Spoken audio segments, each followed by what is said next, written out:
1590년 여름 일본 전국은 통일되었다. 도요토미 히데요시는 오다 노부나가의 뒤를 이어 일본을 평정한 강력한 권력자였다. 그의 다음 목표는 일본 밖이었다. 그는 조선을 통해 명나라로 진출하는 정명가도를 꿈꾸고 있었다. 히데요시는 자신의 권력을 국내에 고착화시키고 전쟁을 통해 무사계급을 바깥으로 돌리고자 했다. 그는 수차례 조선에 사신을 보내 명나라 정벌을 위해 길을 내달라고 요구했다. 그러나 조선 조정은 이를 예의 없는 외교로 판단하고 거절하였다. 서울의 조선 왕궁. 선조는 학문을 좋아하고 유교 정치에 이상을 품은 군주였다. 그러나 국방과 병사 운영에는 관심이 없었다. 조정 대신들 사이에서도 군비 강화에 대한 논의는 번번이 묵살됐다. 유성룡은 우려했다. 일본이 침공할 가능성을 제기하며 훈련도감 창설과 무기 정비를 주장했지만 그의 말은 일부 신중론자에게만 받아들여졌다. 대부분은 화평이 국책이라며 일본의 전쟁 준비를 과소평가했다. 1592년 4월 13일 일본의 선봉 고니시 유키나가는 부산진에 상륙했다. 그가 이끄는 병력은 약 1만 8천. 그는 수군을 타고 단숨에 조선을 침공했다. 부산진 첨사 정발은 끝까지 성을 지켰지만 포위당한 채 순절한다. 동래성의 송상현도 마지막까지 결사항전을 외쳤지만 결국 성이 무너진다. 부산, 동래, 양산 경남 지역이 무너지는데 일주일도 걸리지 않았다. 이 소식은 곧바로 한양에 전해졌다. 그러나 조정은 믿지 않았다. 설마 일본이 전쟁을 일으켰겠는가? 라는 반응이었다. 사신이 날마다 도착해 경상도의 함락 소식을 전하자 선조는 경악한다. 왕은 즉시 조정의 비상회의를 소집하고 의주로의 피난을 준비한다. 그러나 대응은 더뎠다. 장군들이 제 역할을 하지 못하고 백성들은 혼란에 빠져 도망쳤다. 그 와중에 백성들 속에서 일어난 의병. 고을 유생들과 농민, 승려까지도 스스로 무장하여 일본군에 맞섰다. 곽재우, 고경명, 조헌 등의 이름이 이 시기 등장한다. 그들은 훈련된 군사도 무기 체계도 없었지만 나라를 지켜야 한다는 일념 하나로 싸웠다. 붉은 겉옷에 활을 든 곽재우는 밀양 전투에서 일본군의 진격을 저지한다. 그 무렵 전라도 좌수사로 발령받은 이순신. 그는 철저히 준비하고 있었다.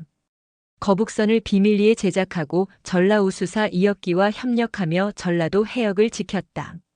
1592년 5월 옥포해전에서 일본 수군을 처음으로 격파한 이순신은 희망 그 자체였다. 조선은 아직 끝나지 않았다는 것을 보여준 싸움이었다. 선조는 결국 한양을 떠나 개성을 거쳐 평양으로 다시 의주까지 피난했다. 도중에 중전은 따로 피난했고 많은 문관들도 흩어졌다. 백성들은 왕을 따라 피난하지 못했고 나라가 무너졌다고 생각했다.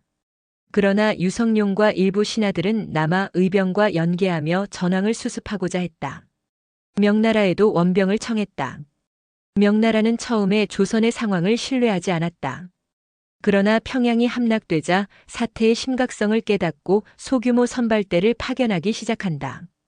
이로써 전쟁은 단순한 조선 마이너스 일본의 충돌을 넘어 명나라와 일본의 대리전 양상으로 번지게 된다.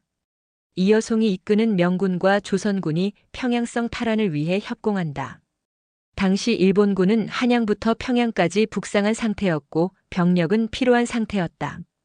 치열한 전투 끝에 1593년 1월 평양성이 탈환된다. 이로써 조선은 첫 번째 대반격에 성공하게 되고 이순신도 계속해서 바다에서 승전보를 울린다. 옥포해전을 시작으로 이순신은 잇따라 승리를 거둔다. 하포, 적진포, 사천, 당포, 율포 그리고 안골포까지 전라좌수영의 전선은 조선 수군의 상징이 되었고 일본군 수군은 사실상 공세 능력을 상실한다. 1592년 7월 8일 조선 수군은 거북선과 판옥선을 이끌고 한산도 앞바다에 집결한다. 이순신은 전설적인 전술인 하객진을 전개한다. 일본 수군은 중앙을 돌파하려다 함정에 빠지고 좌우에서 휘감는 조선 수군의 포격과 화살에 속수무책으로 무너진다. 고니시 유키나가가 의지하던 일본 수군의 기반은 이 한 번의 전투로 붕괴된다. 조선은 바다에서 길을 차단함으로써 일본군의 병참선을 끊는 데 성공한다. 한산 대첩 이후 일본군은 더 이상 진격할 수 없게 된다. 조선 수군이 해상 보급로를 차단하면서 일본군은 한양과 평양에서 고립되어 간다. 도요토미 히데요시는 포로로 잡은 조선인 기술자를 활용해 거북선 모방선을 제작하려 했지만 실전 투입엔 실패한다. 전세는 조선-명 연합군에게 조금씩 기울기 시작한다. 1592년 말 일본군은 진주성을 포위한다. 그러나 진주의 백성과 군사들은 김시민의 지휘 아래 완강히 저항했다. 이순신이 바다에서 차단하고 김시민이 육지에서 막아내는 양면 승리였다. 진주성 1차 전투는 조선 민중의 의지를 보여준 상징이 되었다. 명나라 병부는 조선 사신단의 요청과 전세 반전에 힘입어 본격적인 대병력을 투입한다. 이여송, 유정 등이 이끄는 정예군이 한반도에 투입되며 일본군과의 정면 충돌이 시작된다.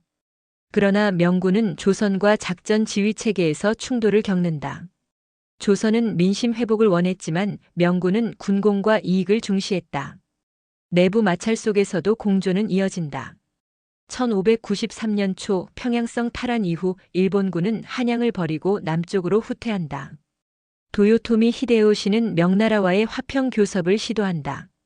한양은 다시 조선의 품으로 돌아오지만 일본군은 경상도와 전라도 남부에서 거점 방어 전략을 선택한다. 전쟁은 장기화의 국면에 접어든다. 1593년 중반 선조는 의주에서 한양으로 복귀한다. 백성들의 냉담한 반응에 충격을 받은 그는 유성룡에게 전권을 위임한다. 유성룡은 훈련도감, 소국은 체제, 무기 개편, 포로 송환책 등 전시 행정을 정비하며 조선을 다시 일으킨다.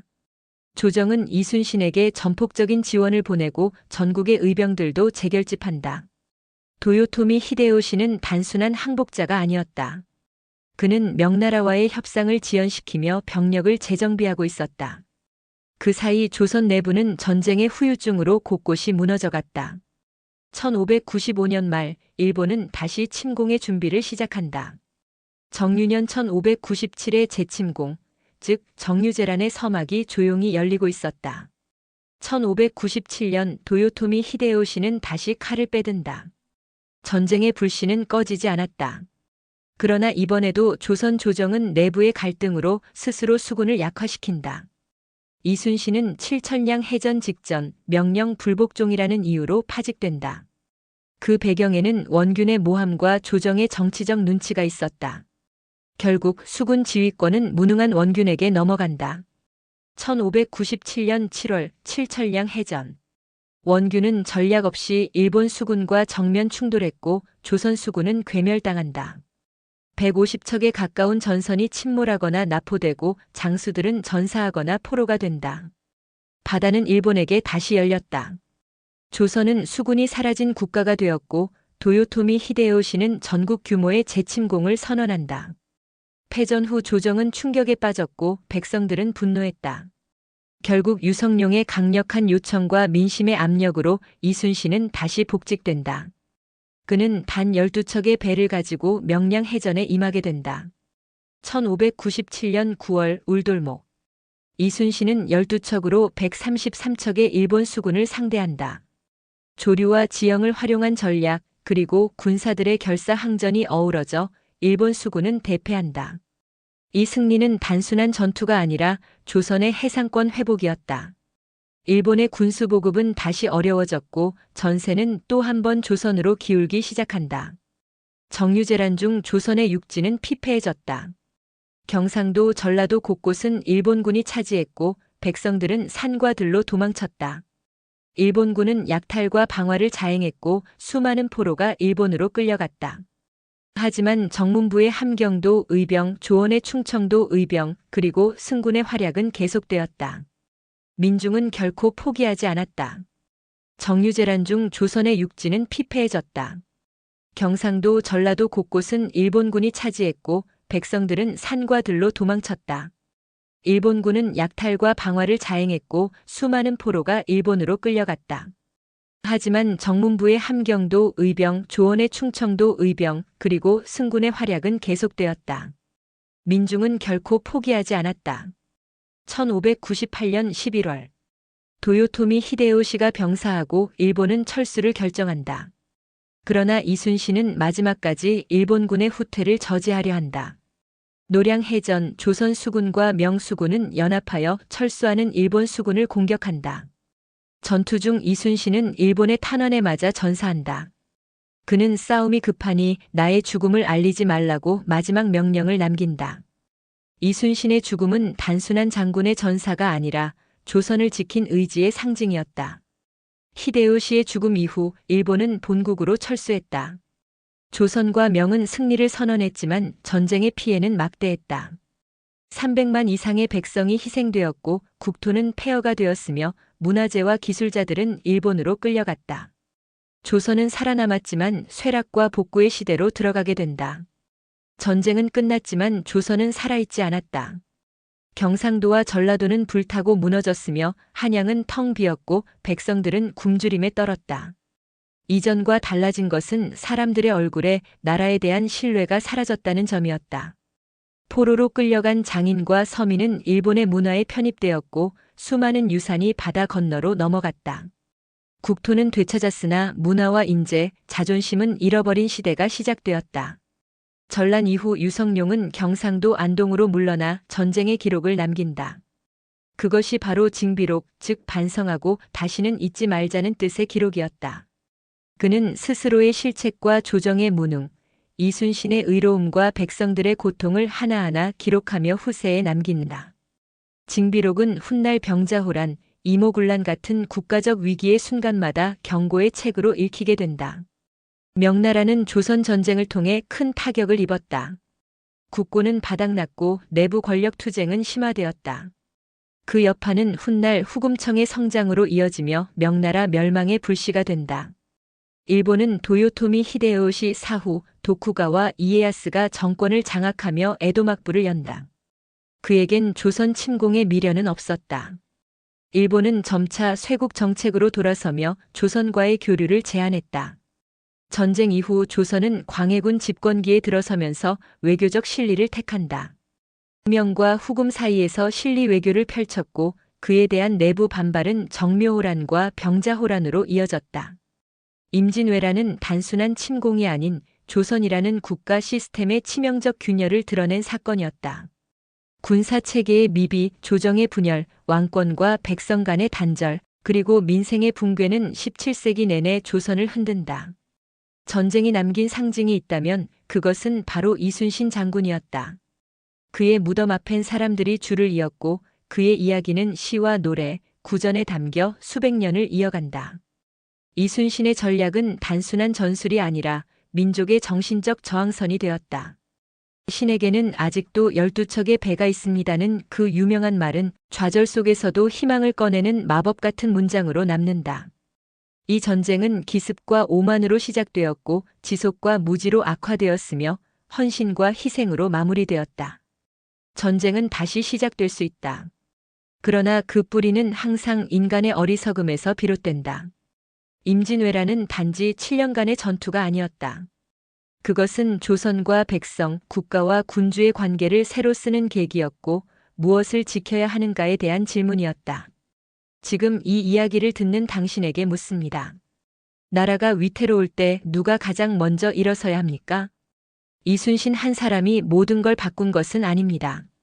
그와 함께 배를 탄 이름 없는 병사들, 무너진 성 위에서 활을 쏜 의병들, 눈물로 군량을 바친 백성들, 그 모두가 이 전쟁의 진짜 주인공이었습니다.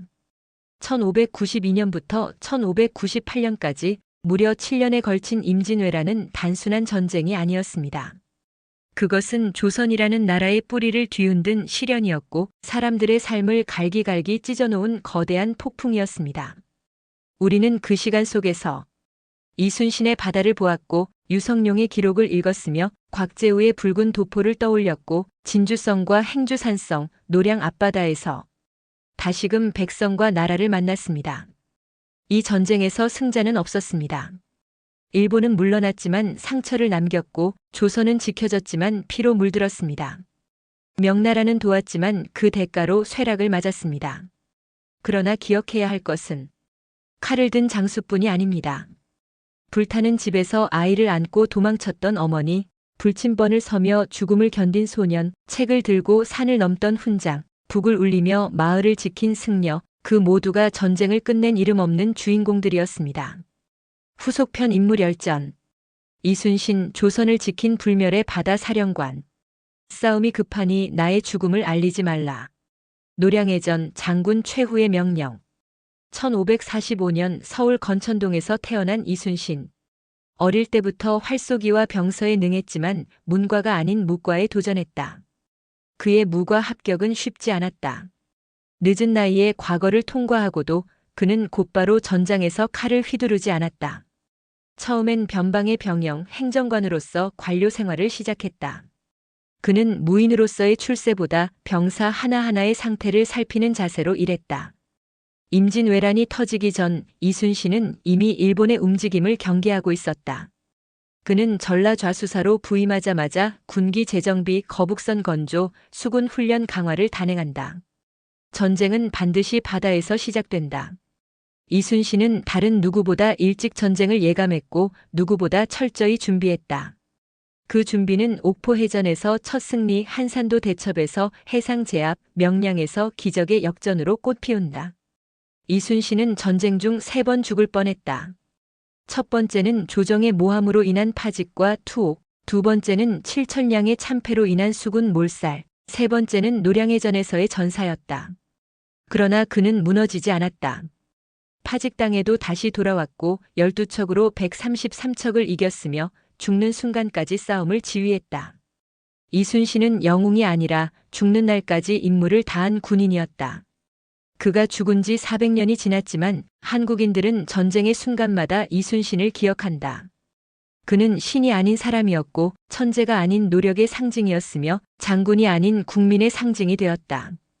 유성룡 글로써 나라를 지킨 정치가. 전쟁에서 가장 필요한 것은 칼이 아니라 준비된 사람이다. 징비록. 1542년 안동의 명문가에서 태어난 유성룡. 그는 성리하게 밝고 말보다는 기록으로 말하는 조용한 인물이었다. 이황의 제자로 예의와 도리를 중시했지만 동시에 현실 감각도 뛰어났다. 조선 선조 초 그는 중앙정계로 진출해 좌의정에 오르며 국정의 핵심에 들어섰고 임진왜란 발발 직전 국방의 허점을 꿰뚫고 있었다. 왜는 우리를 넘보고 있다. 대비하지 않으면 장차 후회할 것이다. 1590년대 초 유성룡은 일본의 침공을 예감하며 훈련도감 설치, 군비 확충, 무기 재정비, 병영 체계 개편을 주장했다.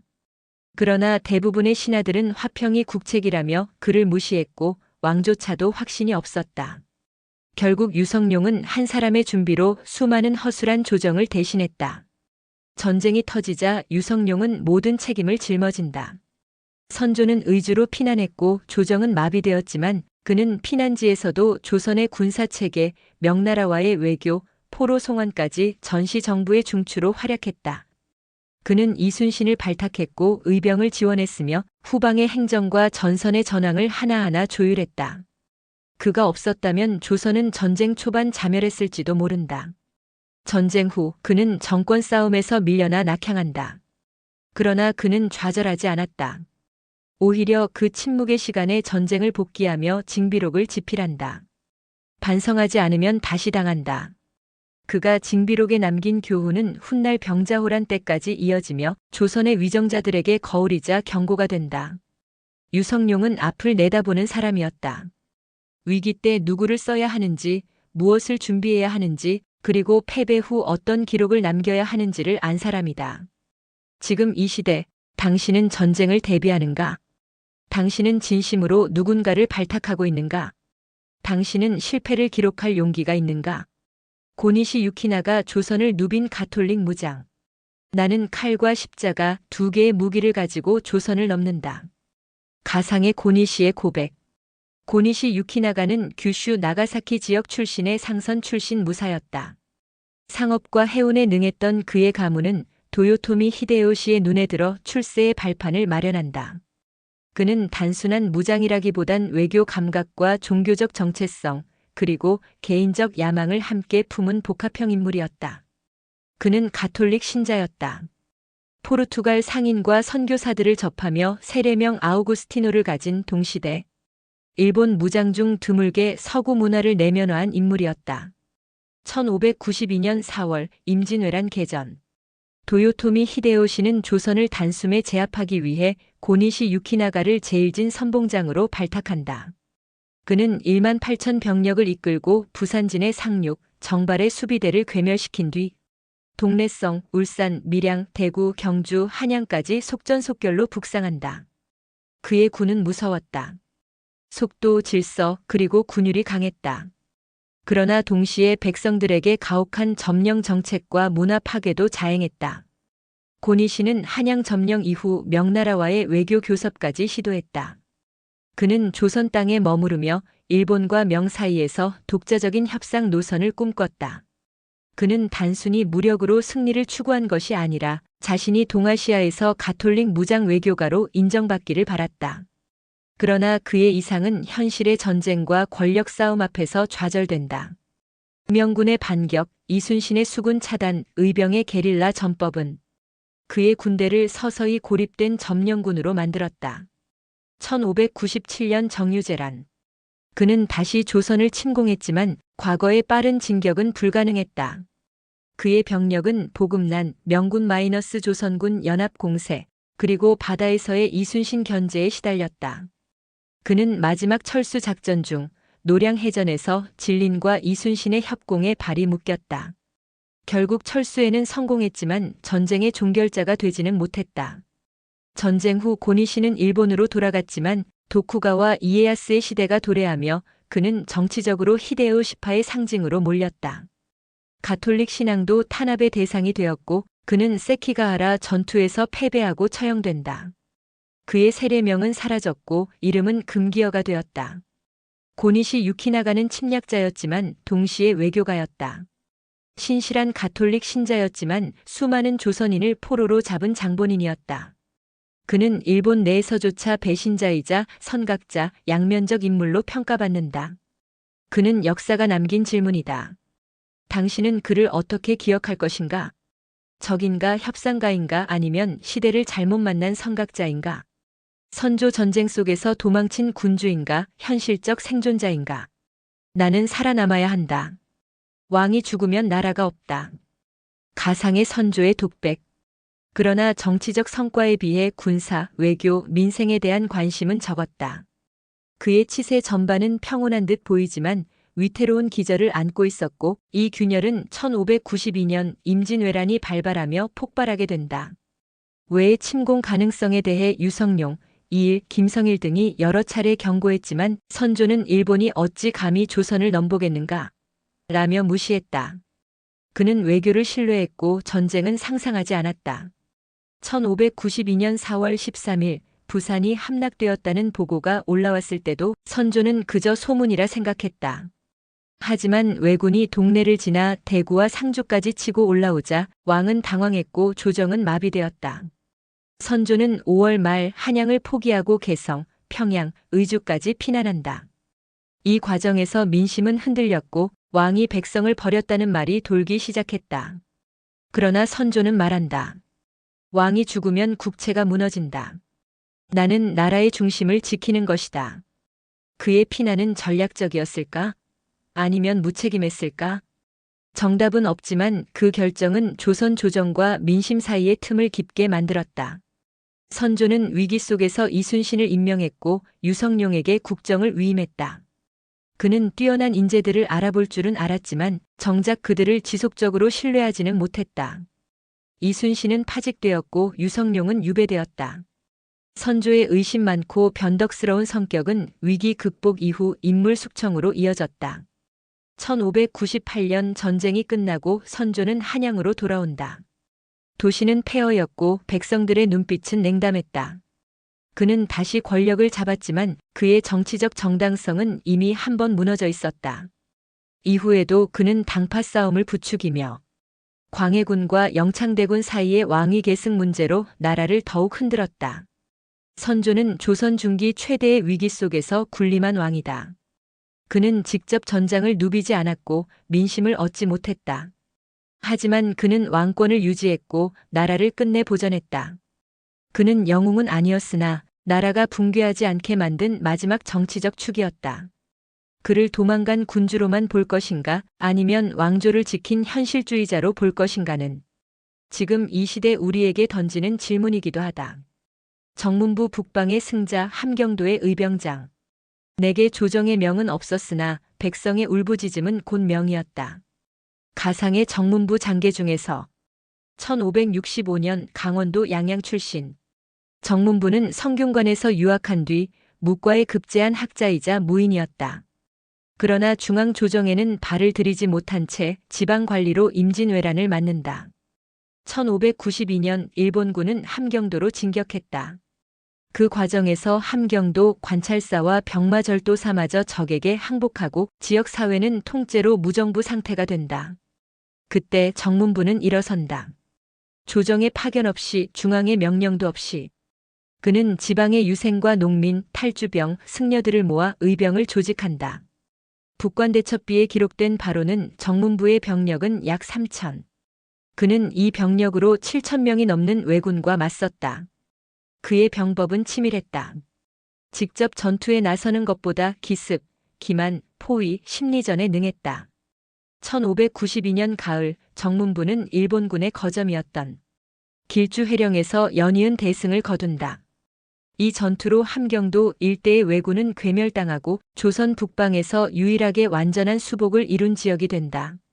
그는 전공을 조정에 보고했지만 중앙에서는 일개 지방 무장에게 큰 관심을 보이지 않았다. 임진왜란이 끝난 뒤 조정은 정문부에게 정식 포상을 내리지 않았다. 그는 일부 녹봉을 받았을 뿐 이순신처럼 불멸의 이름을 얻지는 못했다. 그러나 함경도의 백성들 그리고 후대 무장들은 그를 북방의 이순신이라 불렀다. 정문부는 뛰어난 장수였지만 자신을 드러내지 않았다. 그는 공을 세우고도 과장하지 않았고 전투 후에는 포로의 생명을 보존하며 선비다운 인도주의를 보여줬다. 그는 이름을 위해 싸운 자가 아니라 지켜야 할 땅과 사람을 위해 싸운 자였다. 중앙이 버린 땅에서 백성이 그를 따르고 그 스스로 일어나 나라를 지킨 자. 정문부의 이야기는 묻는다. 지금 이 순간 누군가 명령하지 않아도 자기 자리에서 싸우고 있는 당신은 어쩌면 이 시대의 정문부일지 모른다. 김시민 진주성의 영웅, 칼보다 강한 결의. 병사가 없다 해도 나 하나로 성을 지키리라. 김시민 진주성 전투를 앞두고 1554년 경상도 진주에서 태어난 김시민. 그는 어려서부터 유교 경전에 능통했지만 학문보다는 나라를 지키는 무인의 길을 택했다. 무과에 급제한 뒤 여러 지방 병마직을 맡아 실무에 밝았으며 전란 전부터 조용히 군비를 점검하던 실무형 장수였다. 1592년 임진왜란이 발발하자 그는 진주 목사로 부임하며 조선 남부 방어선의 한 축을 맡게 된다. 1592년 10월 고니시 유키나가와 함께 상륙한 일본군은 남쪽 내륙부로 진격하며 진주성까지 도달한다. 그들이 이끈 병력은 약 2만. 이에 맞서는 김시민의 병력은 3,800명. 성벽은 오래되었고 무기는 낡았으며 군사들은 피로와 굶주림에 시달리고 있었다. 그러나 그는 포기하지 않았다. 지금 진주가 무너지면 전라도와 충청도는 피로 물들 것이다. 1592년 10월 5일부터 10일까지 진주성은 불과 3,800명의 군민과 의병으로 2만 일본군을 맞아 싸운다.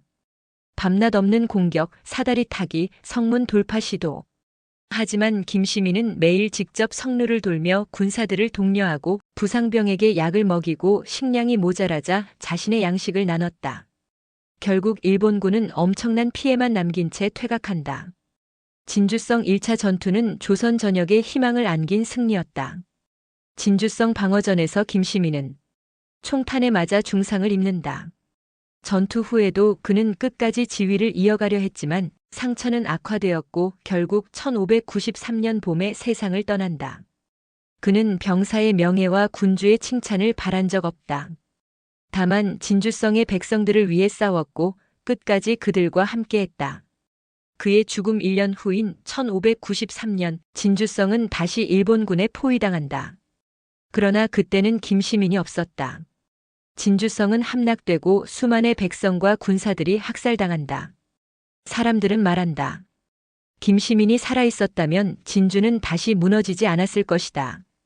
그는 단순히 전투를 이긴 장수가 아니라 사람들의 마음을 방패 삼아 성을 지킨 지도자였다. 김시민의 이야기는 진주대첩이라는 이름으로 기억되지만 그 속엔 단순한 승리보다 책임, 헌신, 공동체의 의지가 담겨 있다. 지금 우리에게 필요한 건 김시민 같은 결이다. 싸워야 할 때 도망가지 않고 지켜야 할 자리를 등지지 않는 사람. 권율 행주대첩의 주인공, 조선의 방패. 성을 지키는 자 칼보다 강한 결심으로 싸운다. 권율 행주산성에서 1537년 경기도 양근에서 태어난 권율. 그는 원래 무장이 아닌 문신 출신이었다. 과거에 급제의 내직을 두루 거치며 관리로 활동했으며 전쟁이 발발하기 전까지는 전투 경험도 없던 선비였다. 하지만 전쟁은 인물을 부르고 위기는 지도자를 세운다. 임진왜란이 터지자 그는 삼남지방 방어 책임자로 등용되어 전투 현장에서 점차 장수로 성장해간다. 1593년 왜군이 한양을 점령한 상황에서 권율은 민병과 의병, 탈주병을 모아 부가현 전투에서 일본군을 기습 공격한다. 이 승리는 단순한 전투 이상의 의미였다. 조선군도 승리할 수 있다는 믿음을 되찾은 순간이었다. 그는 군사수가 부족하다는 이유로 도망치지 않았고 오히려 싸우면 이긴다는 심리적 승리감을 만들었다. 1593년 2월 일본군은 한양 재점령을 위해 수만 병력을 동원해 행주산성을 포위한다. 권율의 수비군은 약 2,300명. 그 가운데 정규군은 1,000도 되지 않았다. 군사도 무기도 부족했다. 하지만 그는 모든 사람을 병사로 바꿨다.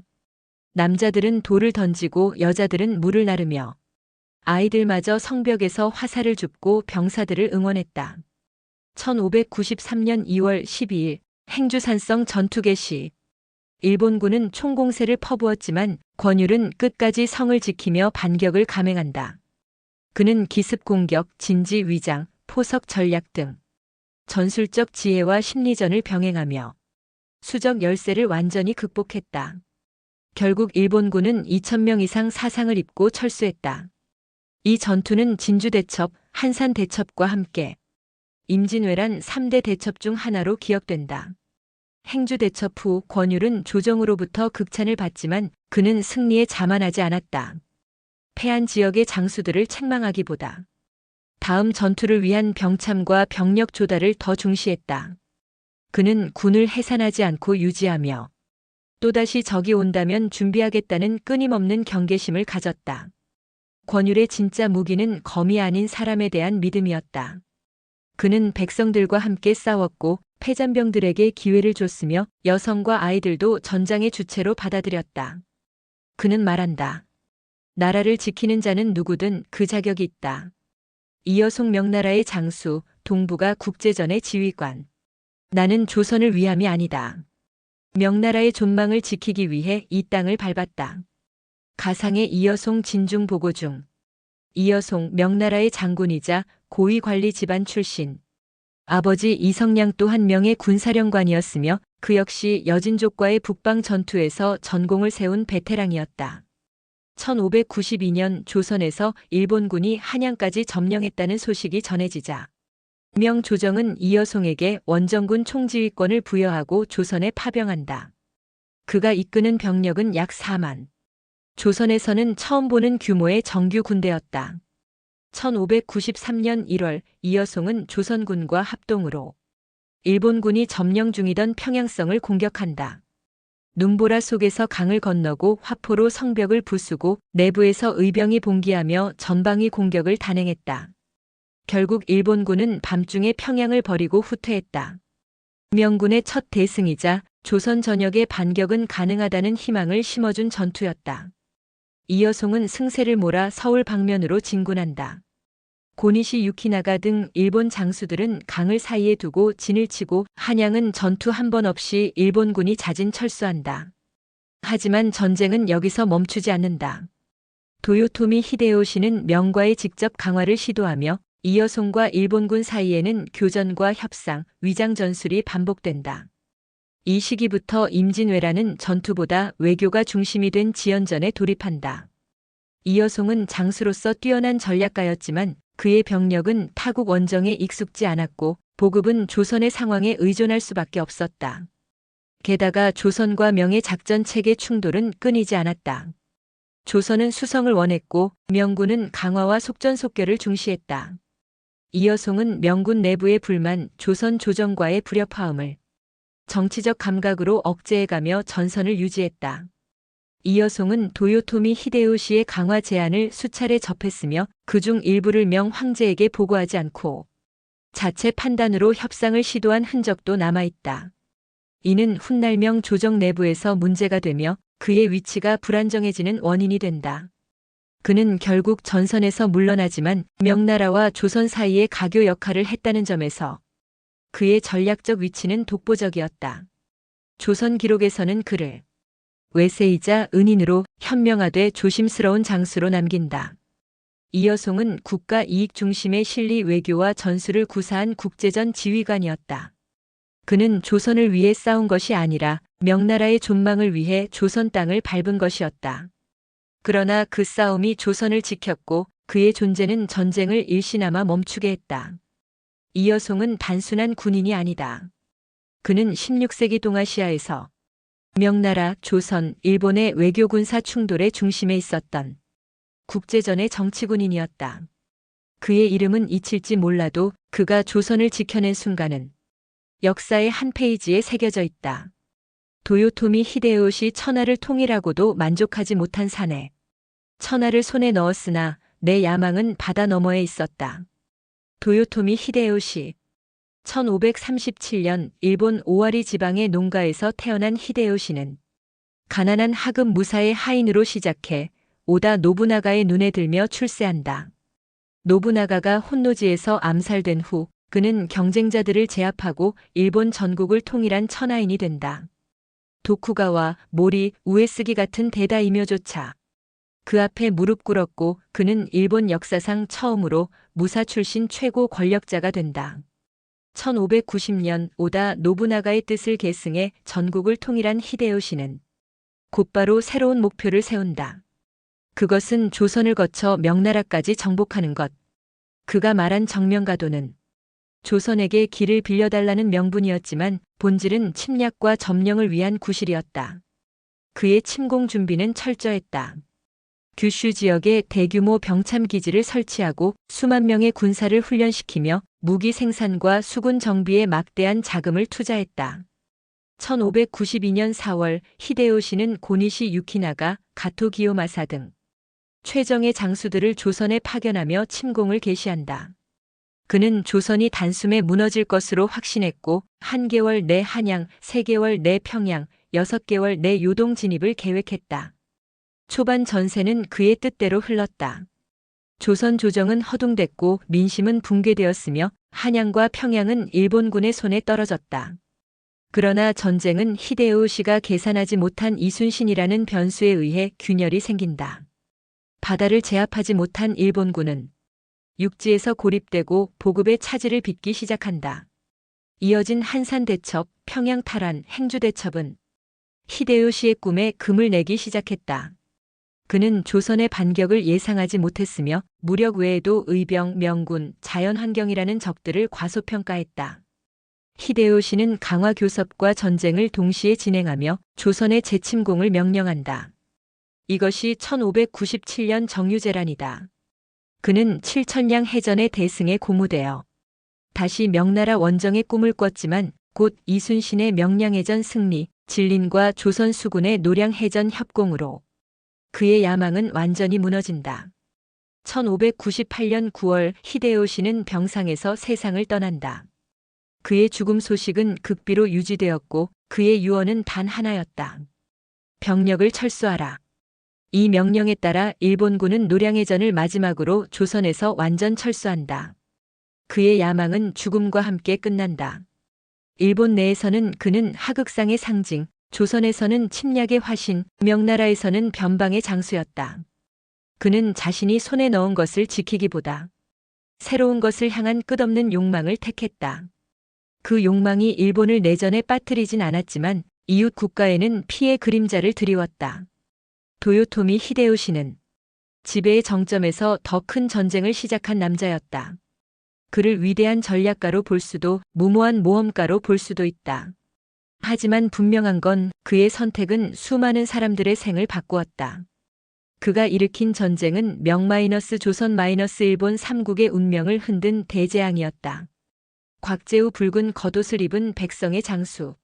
나라가 부르면 관직이 아니라 붉은 겉옷으로 나서겠다. 곽재우 의병창의 시. 1552년 경상도 의령에서 태어난 곽재우. 가문은 명문이었고 그는 어린 시절부터 학문에 정진했다. 하지만 그는 과거를 단 한 번도 응시하지 않았다. 벼슬은 시대에 따라 다르지만 정의는 잊지 않는다. 1592년 임진왜란이 발발하자 곽재우는 관직 없이 스스로 의병을 일으킨 첫 주자가 된다. 그는 나라가 부르기 전에 이미 칼을 들고 있었던 사람이었다. 그가 입은 붉은 도포는 단순한 옷이 아니었다. 죽음을 각오한 전장의 선언이자 백성들에게는 이 땅에도 싸우는 자가 있다는 신호였다. 그의 등장에 따라 유생, 농민, 도망병, 승려들이 모여들었고 곧 의령, 밀양, 창녕 일대에서 일본군의 보급로를 교란했다. 공식 무기와 훈련 없이 그는 기습과 유인, 지형 활용이라는 게릴라 전술의 대가가 된다. 곽재우는 정면 승부보다 심리전과 허실의 전술에 능했다. 불빛으로 군세를 과장하거나 매복으로 일본군을 수차례 함정에 빠뜨렸다. 특히 1592년 정암진 전투에서는 압도적인 왜군을 상대로도 병력 손실 없이 승리하며 곽재우 앞에선 수만도 무력하다는 전설을 남긴다. 조정은 그를 정식 장군으로 임명하고자 했지만 곽재우는 번번이 사양했다. 나는 벼슬을 위해 싸운 것이 아니다. 그는 전쟁이 끝날 때까지 스스로 전선에서 나타났다가 사라지는 유령 같은 존재였고 전란 후에는 조용히 고향으로 돌아가 자연 속에서 은거했다. 곽재우는 조선의 공식 군대도 아니었고 왕의 명령도 없었다. 그러나 백성들에게 그는 우리는 저항할 수 있다는 첫 번째 희망이었다. 그의 군대는 단 한 번도 대규모 정규전을 치르지 않았지만 그가 막아낸 시간들은 조선에게 숨 돌릴 틈을 주었다. 곽재우의 삶은 말한다. 나라가 무너질 때 신분이나 직함은 중요하지 않다. 정의는 붉은 옷을 입고 어디서든 등장할 수 있다. 그는 전쟁의 영웅이자 시대가 영웅을 기다리기 전에 스스로 영웅이 된 자였다. 이름 없는 여인 전쟁을 건너다. 나는 누군가의 아내였고 어머니였고 지금은 흙 속에 묻힌 이름 없는 무덤을 닦는 자입니다. 1592년 4월 동래성이 무너졌을 때 경남의 한 마을에서 살던 한 여인은 새 아이를 둔 평범한 농부의 아내였다. 전쟁은 그들에게 의논 없이 다가왔다. 불타는 논, 사라진 남편, 흩어진 이웃. 그녀는 아이 셋을 업고 산으로, 강으로, 그리고 끝내 아무도 없는 들로 떠돌았다. 남편이 끌려간 뒤 그녀는 죽은 사람들의 시신을 정리하는 걸로 생계를 이었다. 전장에서 시신을 거두고 말라버린 우물에서 아이들에게 물을 뜨며 살아갔다. 이름도 없는 그 여인은 포로가 될 뻔했고 의병의 병참조가 되기도 했으며 승군과 함께 절에 몸을 의탁한 시간도 있었다. 그녀는 무기를 든 적이 없다. 하지만 아이를 살리는 것이 곧 싸움이었다. 밤마다 아이에게 쌀 2알을 나눠주며 내일은 밥을 더 먹게 해줄게라던 그 약속은 전쟁터 어디보다 치열한 전선이었다. 한 번은 왜군에게 붙잡혔으나 일본어로 기도문을 읊는 법을 알아내 나는 미혼의 하녀라고 속이고 풀려났다고 전해진다. 1598년 전쟁이 끝난 후 그녀는 다시 고향 근처로 돌아온다. 하지만 남편은 돌아오지 않았고 아이 둘은 병사했고 마을은 폐허였으며 이름조차 사라졌다. 그녀는 살아남았다. 그리고 아이 하나와 작은 텃밭을 일구며 이후 20년을 더 살았다. 이순신이 전쟁을 끝낸 게 아니다. 유성룡이 종전을 알린 것도 아니다. 전쟁을 끝낸 건 살아남은 사람들이다. 그녀처럼 이름 없는 사람들. 누군가의 딸, 아내, 어머니로 살았지만 전쟁이 그들을 국가의 마지막 울타리로 만들었다. 나는 싸우지 않았다. 하지만 버티었다. 살아남는 것도 전쟁이라면 나는 끝까지 싸운 자다. 소년 급사 전장에서 물을 나르다. 나는 칼을 들 수 없었다. 그래서 물동이를 들었다. 1593년 한양이 함락되던 해. 강원도 어느 산골에서 나고 자란 13살 소녀는 어머니를 따라 피란길에 오르다 군영에 발을 들였다. 그곳에서 그는 급사가 되었다. 나이는 어렸고 칼도 제대로 쥐지 못했지만 그는 가장 먼저 일어나 불을 지폈고 가장 늦게 잠들며 병사들에게 물을 나눴다. 아침이면 그는 고개를 넘었다. 물이 부족했던 진지에서 가장 먼 우물까지 나무 물동이를 지고 하루에도 몇 번씩 왕복했다. 비가 와도 적이 보인다는 말이 돌아도 그는 물을 멈추지 않았다. 왜냐하면 병사가 마르기 전에 물이 먼저 닿아야 하니까. 어느 날은 일본군 척후병이 숲에 나타났지만 그는 물을 엎지르지 않고 그림자처럼 숨어 돌아왔다. 어느 날 우연히 수군 본영을 방문했던 이순신 장군은 작은 소년이 물동이를 이고 한 병사의 입에 직접 물을 부어주는 모습을 본다. 이 아이는 병사보다 더 병사를 아는구나. 그날 이후 소년은 군영의 공식 급사가 되었고 본진의 물불불침번을 책임지는 작은 참모라 불렸다. 1597년 명량 앞바다. 이순신은 단 12척으로 100척이 넘는 적을 마주했다. 그날 새벽 그 소년은 이 물이 마지막일지도 몰라요라며 병사들의 물병에 차례차례 물을 채웠다. 그리고 마지막에 이순신의 손에 물을 올리고 말했다. 장군도 마셔야 합니다. 오늘은요. 그 소년의 이름은 실록에 없다. 그는 군관도 의병장도 아니었기 때문이다. 전쟁이 끝난 후에도 그가 어디로 갔는지 아무도 기록하지 않았다.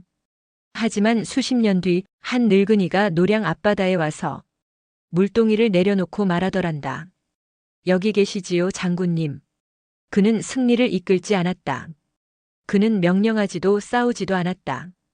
그러나 전장을 움직이게 한 사람이었다. 작고 조용했던 손, 그 물동이 하나로 수백의 병사가 버티고 장군은 싸움을 이어갔다. 승리에는 이름이 붙지만 생존에는 이름이 없다. 나는 이긴 것이 아니라 그저 옆에 있었다. 전장에서 태어난 아이, 이름 없는 세대. 나는 태어나자마자 울 수 없었다. 어머니가 입을 틀어막았기 때문이다. 1594년 겨울 경상도의 한 폐허가 된 사찰. 몇몇 부상병과 피난민이 임시 거처로 삼은 그곳에서 한 여인이 배를 움켜쥐고 쓰러졌다. 그녀는 남편을 잃은 채 산속을 떠돌다.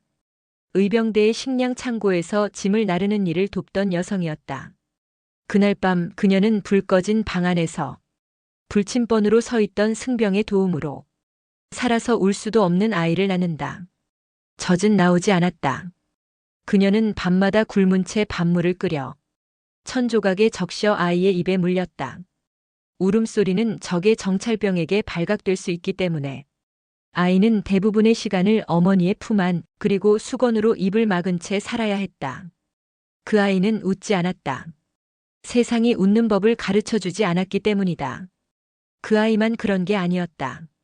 전국 곳곳의 피란처, 절, 헛간, 산속 움막에는 전쟁 중 태어난 아이들이 있었다.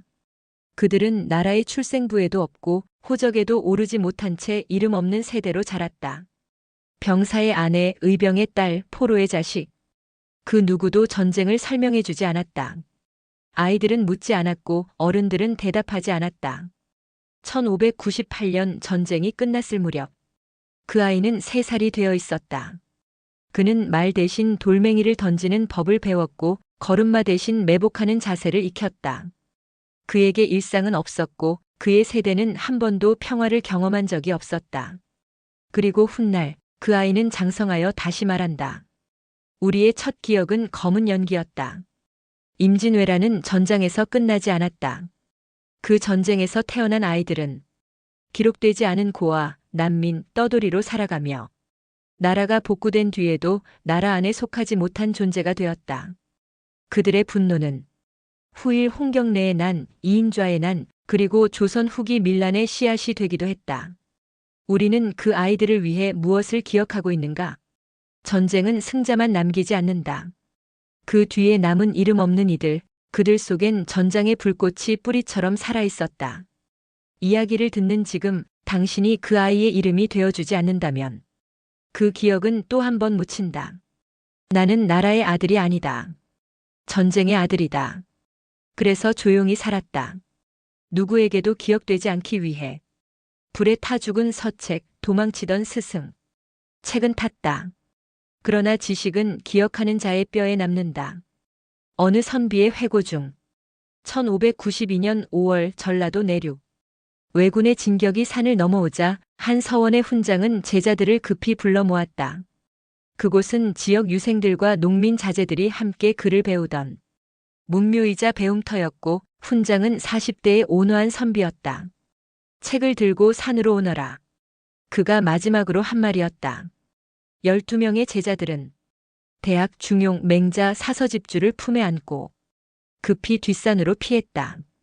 그중 셋은 책을 빼앗긴 채 도망쳤고 둘은 책을 지키려다 발각되어 죽었다. 훈장은 가장 어린 제자를 업고 책 보따리를 등에 맨 채 산 너머 사찰로 향했다. 그는 말한다. 사직은 무너질지라도 글이 살아있으면 다시 세울 수 있다. 서원은 결국 불탔다. 수십 년간 모은 서책들과 목판, 훈장의 선친이 손수 필사한 통감 강목까지 모두 붉은 불꽃 속으로 사라졌다.